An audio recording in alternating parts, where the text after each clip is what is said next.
Hello, and welcome to Futures Northwest Student Speaker Series, where we share stories by students, for students, from students. We believe that students are the experts at navigating tricky post-secondary systems, and their stories have the power to dismantle secret handshakes that are barriers for first-gen students succeeding in higher education. In this series, you will learn about critical resources and hear inspiring stories of students who have persisted and found belonging, community, and ultimately deep pride for what they've accomplished.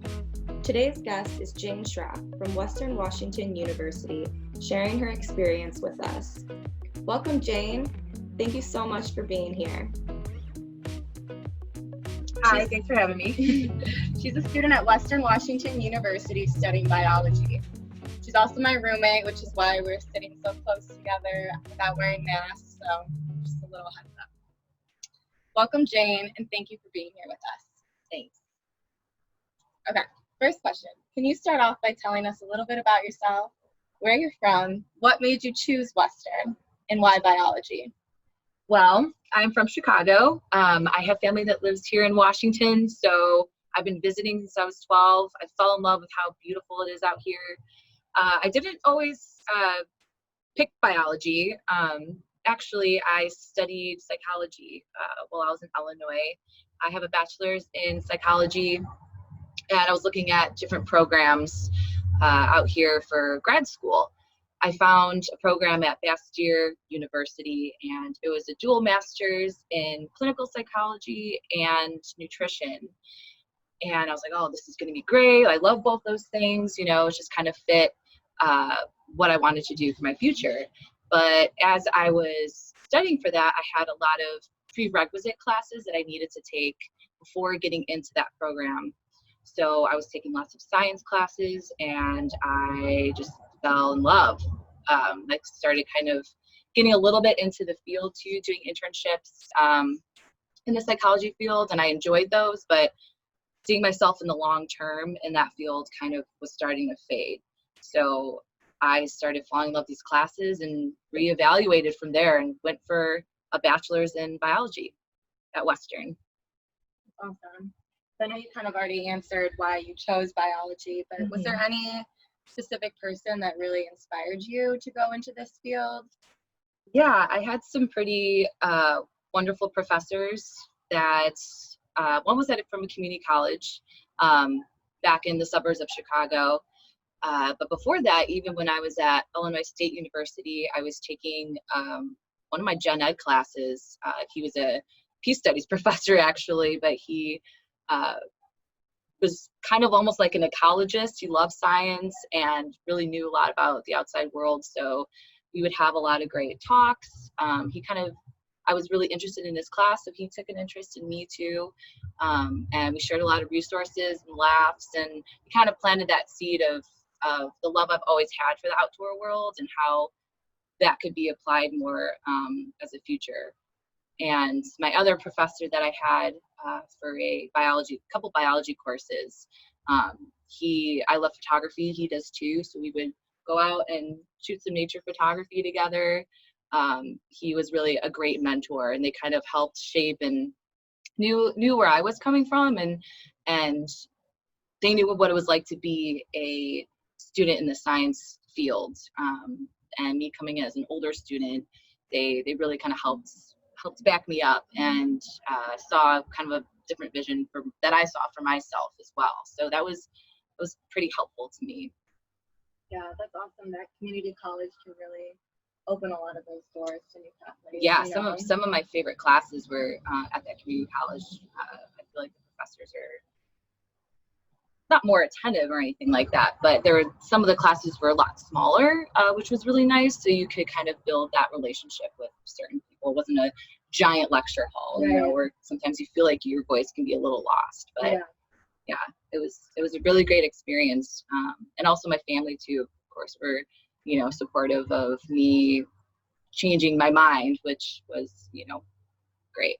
And that can be scary too, to pick up and just completely change your pathway, but it's always important to know that you have the whole rest of your life to do what you love, so you might as well take the time, figure out what that is, try something new, Yeah, it's tricky to go from high school, where you don't have as much freedom to going to college, and all of a sudden you have to make those choices for yourself without having as much experience. So sometimes you try something and you realize this isn't for me. It's okay to change your mind. So not the easiest thing to do, but it's doable, and I'm definitely much happier for it. So Yeah. What is one thing that you found deeply inspiring when you were accomplishing some of these educational goals in the STEM field, specifically biology? well, the STEM field can be intimidating, especially as an older student who, I feel like some of the younger students really kind of knew a lot of things, or I hadn't done math in 6 years, so I had to really go to a lot of different tutors, and there's just a lot of support that happened along the way. But a lot of people, I was lucky to find professors and friends in classes too that were like, you can do this. I know you haven't done this in a long time, but you can teach an old dog new tricks, I guess. No, but yeah, so just having that support and having a lot of resources. I used a lot of tutoring centers. There's some great tutors that really, you get to know them too. They're a familiar face and can really be supportive. So I found a lot of comfort in that. And it wasn't always easy, but had a lot of great friends too that were there to help me out along the way. So yeah. Overall, what is one barrier that you encountered, and how did you navigate that? What helped you get through that barrier? So I think probably the biggest barrier was, my age and kind of trying to start over, and especially getting in the science field. There was going from psychology to biology. There's so much other like math and chemistry, and a lot of other classes that were always kind of tough for me. So trying to navigate that and playing catch up was hard. But with putting in some extra time, and definitely tutoring centers helped a lot. There's so many online resources and videos that I was like, Khan Academy was great. I could sit down and watch someone work out a similar problem, and going to office hours with professors. It took a little extra work, but all the schools, luckily, I was going to had great resources. So yeah, so that helped. Yeah. What would be the best advice for incoming first-gen students pursuing a career in the STEM field or biology specifically? I think Maybe focusing too, like specifically at Western. Yeah, at Western, definitely. If there's a professor that has similar interests in you, giving a little extra time to kind of talk to them and let them know that I'm interested in this. They might have some extra like research or other things that, hey, you might like this opportunity. Here's an opportunity. Here's an internship. Here's a volunteer kind of thing. And, when you're struggling, let them know right away that, okay, this doesn't make sense to me. Pretty much all the professors I've had, when you go into office hours, they're, more than happy to help you and to work through those things and to kind of do that right away, because especially with math and science, everything just kind of builds on itself. So getting that kind of done right away, and just not being afraid to speak up to your professors about where you're struggling, and but also talking to them when you're enjoying something, or that I think this is really fascinating. Do you have more information on this? And kind of putting yourself out there really builds a lot of good relationships that can lead to internships or job opportunities even. Great recommendations. So just kind of putting yourself out there, which can be scary at first. I think that's one of the things of being an older student has made that a little bit easier for me. I feel a little more out of my shell than I used to be, but pushing yourself to kind of communicate and letting your professors know where you're coming from, and that can really be helpful.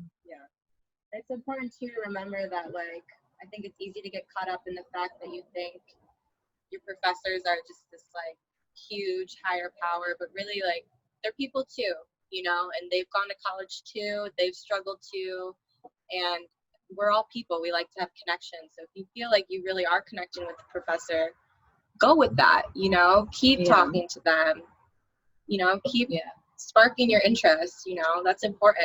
I would always say face-to-face is the best, but even just if you're not there yet, send an email just saying, hey, really like the research, the work that you're doing. I'm in your class, that kind of thing. Branching out just beyond, the day-to-day classroom is really, really helpful. Yeah. Awesome.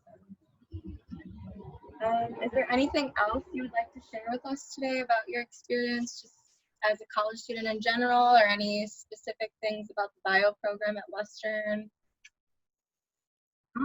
Well, I've really enjoyed a lot of my professors.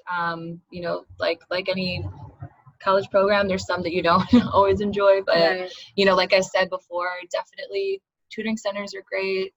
And having lots of friends and great support is just reaching out when you need help. It's not always the easiest thing to do, but it's okay to struggle. It's part of it, right? But finding help right away is probably like the biggest thing I could stress in that regards. But yeah, it's fun. It's all worth it. It's all worth it in the end, right? So, and it's okay to change your mind. That's huge. Right. Yeah. Thank you so much, Jane, Yeah, for joining us today. Thanks for having me. We appreciate your wisdom and your advice as you work forward to making a better system in higher education, especially for first-gen students. Absolutely. Yeah. If you have any questions for Jane or for me, please leave a comment in the comment section below, and don't forget to like and subscribe to this channel, and we'll see you for the next Student Speaker Series. Thank you.